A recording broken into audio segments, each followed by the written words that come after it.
So Argentine. Mm-hmm. I'd love to talk to you about your history and experience with NTL. So could you start by telling us how you came to NTL? What a journey that was. Oh gosh, I guess I was introduced to NTL through Elsie Cross and Edie Seashore.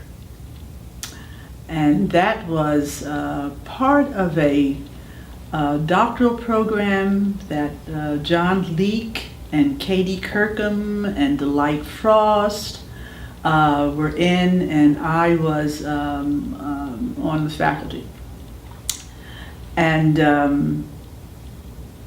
I was thinking, well, these people are involved with this organization that I've been reading about, as a graduate student at Temple University, and I thought, I'd like to be involved with that group. Well, I got an opportunity to do that and I thought, I'm going to take some programs, to see how it really does work and who's involved with it. And so I did. I registered in the program for OD specialists. We used to call it PSOD. And so there was a series of 12 programs that I had to take. And so by enrolling in these 12 programs, different programs on team building, what is OD, what is conflict resolution, national race relations, etc.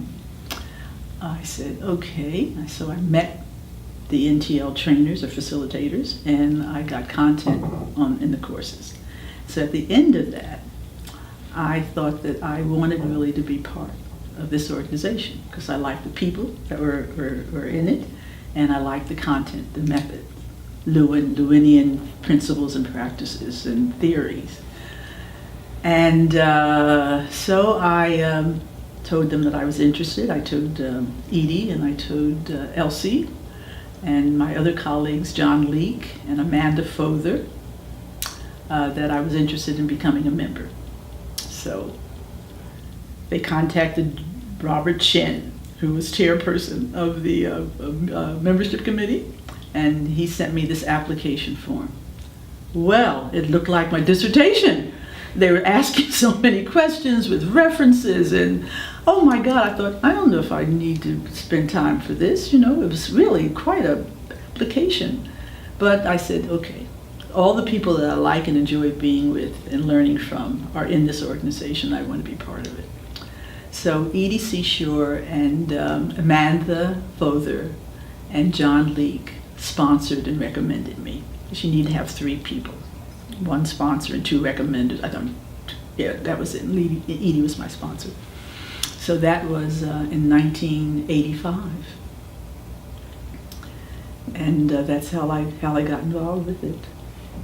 And I tell you, it's been a journey of learning and loving ever since, 30 years. Yeah. So what was NTL like when you joined? What was going on in NTL?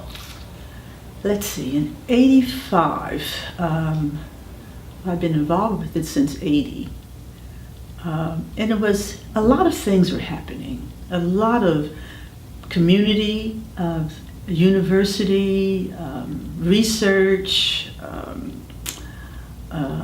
international experiences. In fact, it was through the work that we did, that NTL was doing in South Africa, that really connected me with the world outside of the U.S.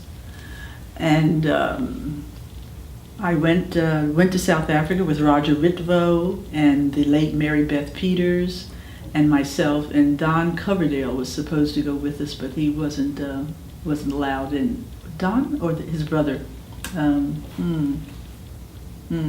blocking on his brother's name, but only the 3 of us were allowed in to South Africa to do the work, and that was a work of much depth, making a difference, of social training and interracial, intertribal, international change. Wow. Who were you working with, and what was the design? The design was our basic T group, our core technology. And it was so funny. They took to it like ducks take to water. I said, and they talked about feedbacks, and they called it feedbacks. And we lived and ate and trained all on this wonderful place called Wilkesfruit. And Jane Watkins, who was on the chairperson of the board of NTL, had a connection there in South Africa through I think the Episcopal Church. And so we were able to conduct our training, our T group training. And then we had development, OD training. And we worked with a group of South Africans. One of them became a member of NTL, Griffith Zabala, and Pusetto Mablain, and also Dell and Tish White. We conducted these workshops there on the Wilkesfruit Fellowship Center. So we ate together, slept together, dormitory style, and met together. And we did that. We started there in 1984, yeah. So exciting time. Yeah, it was an exciting time. I was at 87. But anyway, from there I went, then we got a grant from IBM, which took me back the next year. And then Africare is another organization. I connected with their country director, and then they had me go to train the South Africans, the young South Africans who would be ready for a post-apartheid period. And so I was there. For the voter registration, and my son, Randall James Craig Jr., went with me, and he was the photographer for their voter education card. So the people would register with me, and then I would send him over to my son's stations, and he would take the picture, and he would put the picture of them, of each of the voters, on this new registration card. And then the people having a card with their picture on it saying that they can vote for the first time in their entire life. And we were involved with that. Voter education, voter registration for a free South Africa. Yeah. Great work. Yeah, it was really exciting. What else was going on in NTL at the time? Let's see, during that time, NTL was doing Peace Corps training through contact that Freeman Barnes made with the Peace Corps. And so I got an opportunity to be a Peace Corps trainer for people who are going into Tanzania and the Philippines and Rwanda and Burundi. We trained them in San Francisco. That was their last stop in this country to fly over to the Peace Corps countries, up to the countries where they were doing Peace Corps work. Right on the way. Right on the way, I tell you, yes.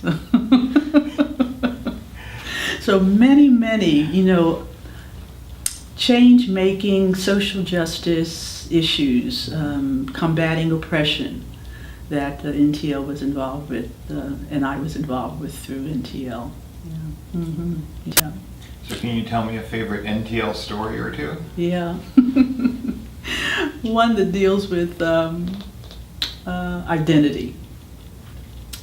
Edie Seashore and I took this course that Otto Kroger was presenting in Bethel, because we want to be certified to be the MBTI trainers. And so Edie and I would meet, and so Edie, now I knew Edie, from before, and this was 86, yeah, I was an NTL member. And so Edie and I were in this course, and so afterwards we went to the house, Edie and Charlie's house there in Bethel, Maine. And so we were sitting around, and she said, Argentine, well, tell me about the head wrap that you wear. And she said, is it a religious thing? Are you Muslim, or, are you?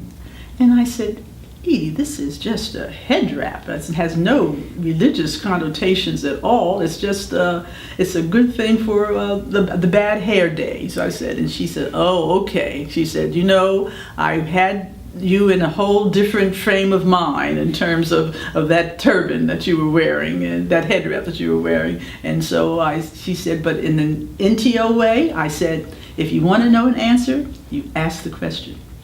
And I said, yeah, NTL is a culture of inquiry, where if you don't know the answer, ask the question. Yeah. So what does it mean to you? What does NTL mean to you? To learn about other people and other cultures and how we're all connected, because we're doing the work on this planet that would make a difference for all of us. And it was a place where I learned and I grew, and I connected with other, I say, kindred spirits who were about the same values that I espouse. Yeah. So how do you see NTL being relevant today? It's still relevant. I mean, it is. It's still relevant. It gives me my grounding, and because of its beginnings and the people who helped to grow this organization, we have a legacy to build on, and that legacy is as universal and as relevant and current as it was when it was founded 67 years ago. I think it is moving from the shoulders of the pioneers and the founders into a time of a lot of divisiveness and unsettledness in the world. And it needs now to be ready to help to bring people together, because we know how to do that. We know that we work from the heart, and heart work is the work that connects people all around the world. I mean, that feeling of love and to do well by each other as human beings on this planet. And so I think there is a will, 2016 and beyond, to make a difference in the world by bringing people together to talk with each other and be with each other, creating relationships, because we know that work gets done through relationships, and we are very good as an organization. And we are a relational organization with the value of appreciating, acknowledging the humanity in all of us. Yeah. So I'm hopeful about NTL for the rest of the century. Yeah. I am. So what are your hopes for NTL for the future? I am hoping that they will, that NTL as an organization will strengthen the threads of communication that we have with each other internally, and that we will be wired out to the globe with our values and our skills and our humanity, and doing what needs to be done in terms of, I would say, help for an equal playing field, for opportunities for all of us, all of us human beings on this planet. Yeah, I think the French say, vouloir c'est pouvoir. Where there's a will, there's a way, and I feel that NTL has the will to make a difference. And we need, as an organization, to forge the way and to know that the way is available to us through our relationships with each other and our connections on the globe, because we have members who are all over the globe. I think we cover 6 of the 7 continents. We have people in Europe, Africa, Asia, and of course North and South America, and Australia. So we are a global organization with our members, there in those places. So we just need Antarctica. I'm working on that one. I'll bet you are. When we introduce ourselves, when we go to organization conferences, or we put on workshops, and we are asked to introduce ourselves, I hope that when we introduce ourselves, we start out with, I'm an NTLer, as well as being our name and the other dimensional parts of ourselves. Yeah, I want us to own that, show up for it, and be it. Very nice. Yeah.